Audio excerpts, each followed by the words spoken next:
അല്ലല്ലോ. സുന്ദരമായ പേര്. വയസ്സ് 22. സുന്ദരമായ വയസ്സ്. അംഗീകരിക്കപ്പെട്ട എഴുത്തുകാർ സാഹിത്യ ലോകത്തേറെയുണ്ടെങ്കിലും സ്നേഹിക്കപ്പെട്ട എഴുത്തുകാർ അത്രയധികം ഉണ്ടാകില്ല. ബഷീർ മലയാളം മതിമറന്ന് സ്നേഹിച്ച എഴുത്തുകാരനാണ്. മലയാളിയുടെ ചിന്തയിലും വായനയിലും മൂല്യബോധത്തിലും എഴുത്തിലുമെല്ലാം ഏറ്റവും അധികം സ്വാധീനമുണ്ടാക്കിയ കാലാതീതനായ എഴുത്തുകാരൻ.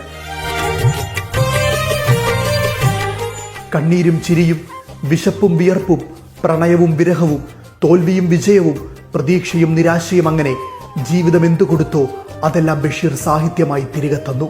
പക്ഷേ ബഷീർ മലയാളത്തെ പഠിപ്പിച്ചത് സാഹിത്യമായിരുന്നില്ല, മനുഷ്യത്വമാണ്. അദ്ദേഹത്തിന്റെ കഥാപാത്രങ്ങൾ ഒരിക്കലും ഭാവനയിൽ ജനിച്ചവരുമല്ല. നമ്മുടെ വീട്ടുമുറ്റത്തും നാട്ടുവഴികളിലും ചായക്കടകളിലുമൊക്കെ അവരെല്ലാം ഇന്നും ജീവിച്ചിരിപ്പുണ്ട്.